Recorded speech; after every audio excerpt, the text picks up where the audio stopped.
नमस्कार, मैं हूं अंशिता। जरा सोच कर देखिए, मोदी जी के राज में विकास का जो डबल इंजन दौड़ रहा है, उसने कैसे नौजवानों का कचूमर निकाल दिया है। चपरासी और चौकीदार की नौकरी के लिए एमबीए और एमटेक वाले लाइन लगाकर खड़े हैं।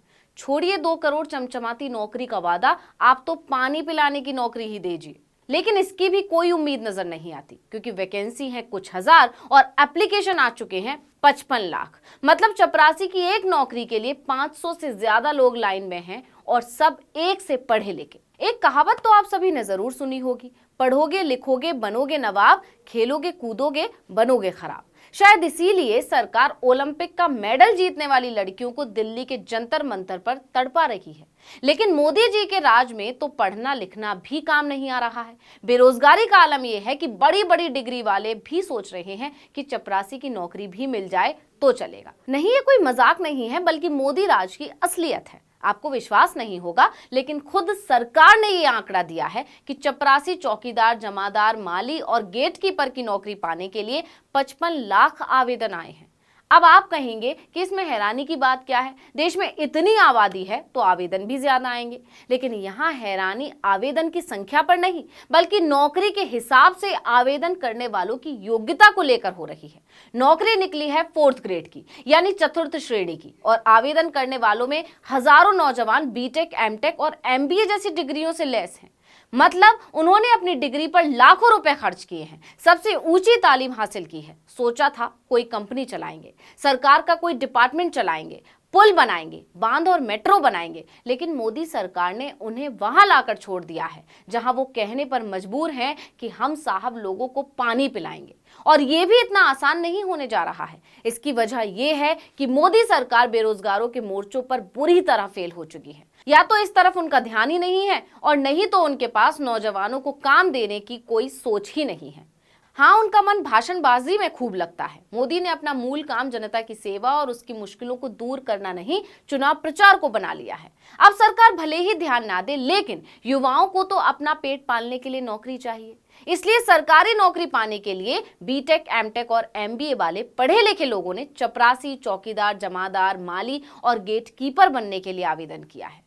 आपको बता दें कि नोटिफिकेशन के अनुसार एसएससी ने 2022 के लिए एमटीएस यानी मल्टी टास्किंग स्टाफ के लगभग 10,880 और हवलदार, सीबीआईसी एंड सीबीएन के 529 पदों के लिए 18 जनवरी से 24 फरवरी तक आवेदन मांगे थे। इसके लिए आयु सीमा 18 वर्ष से 27 वर्ष निर्धारित की गई थी, जिसमें आरक्षित कैटेगरी के उम्मीदवारों को नियमानुसार छूट का भी प्रावधान था। भर्ती के लिए टियर 1 कंप्यूटर आधारित परीक्षा 2 मई से शुरू हुई थी, जो 20 जून तक जारी रहेगी।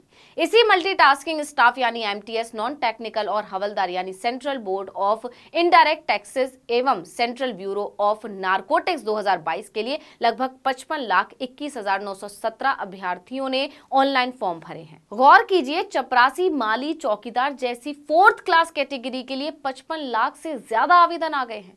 लेकिन इससे भी ज्यादा बड़ी बात यह है कि इनमें एमबीए, एमटेक, बीटेक भी है।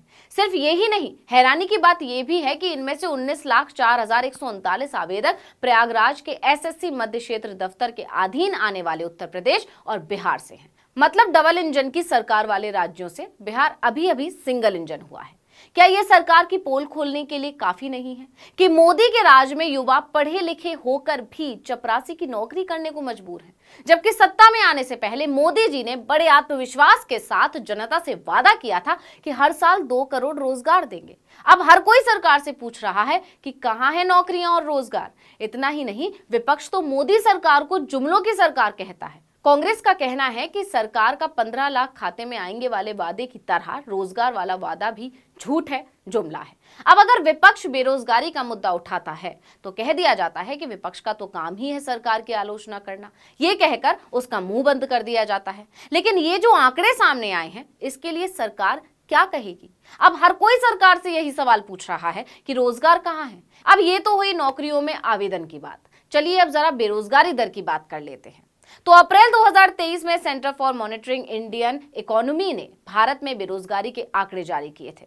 मार्च के डाटा के अनुसार भारत में बेरोजगारी दर 7.8% के उच्च स्तर पर है। मार्च में भारत के शहरी क्षेत्रों में बेरोजगारी दर 8.4% तक पहुंच गई है, जबकि ग्रामीण एरिया में बेरोजगारी 7.5% है। वहीं इससे पहले जनवरी 2023 में centre for monitoring Indian economy ने बेरोजगारी के आंकड़े जारी किए थे। रिपोर्ट में बताया गया था कि दिसंबर 2022 में शहरी बेरोजगारी दर बढ़कर 10.09% के स्तर पर पहुंच गई। नवंबर 2022 में यह आंकड़ा 8.96% रहा था। यानी पिछले साल दिसंबर में देश में बेरोजगारी बढ़कर 16 महीने के उच्च स्तर पर पहुंच गई थी।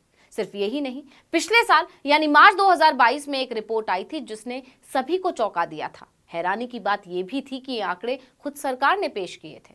दरअसल लोकसभा में एक सवाल के जवाब में सरकार ने लॉकडाउन से पहले और बाद के कर्मचारियों की संख्या का आंकड़ा दिया। बीजेपी सांसद और पूर्व केंद्रीय मंत्री देवाश्री चौधरी ने पढ़े लिखे युवाओं में बेरोजगारी दर से जुड़े आंकड़े मांगे थे। इस पर श्रम और रोजगार मंत्री भूपेंद्र यादव ने जवाब दिया।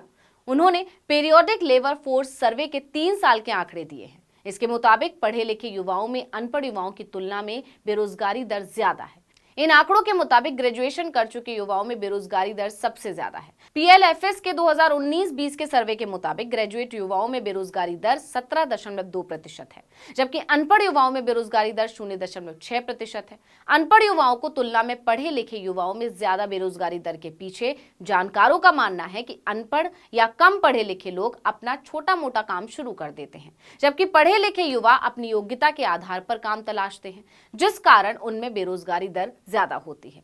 लेकिन अब हालात यहां तक पहुंच गए हैं कि अपनी काबिलियत के हिसाब से नौकरियों की तलाश में भटक रहे युवा अब चपरासी, गेटकीपर, माली जैसे किसी भी पद पर काम करने के लिए तैयार हैं। वो ये मान चुके हैं कि एमबीए, एमटेक, बीटेक की डिग्रियां भी उनके किसी काम की नहीं रही। इस वीडियो में इतना ही। आपसे अनुरोध है कि YouTube पर हमारे चैनल आर्टिकल 19 इंडिया को सब्सक्राइब कीजिए, Facebook पर लाइक कीजिए और कमेंट करके बताइए आपको हमारा ये वीडियो कैसा लगा। आने वाले दिनों में हम और किन मुद्दों पर वीडियो बनाएं ये भी जरूर बताइएगा। ट्विटर हैंडल है article19_India, इसको भी फॉलो कर लीजिए। नमस्कार।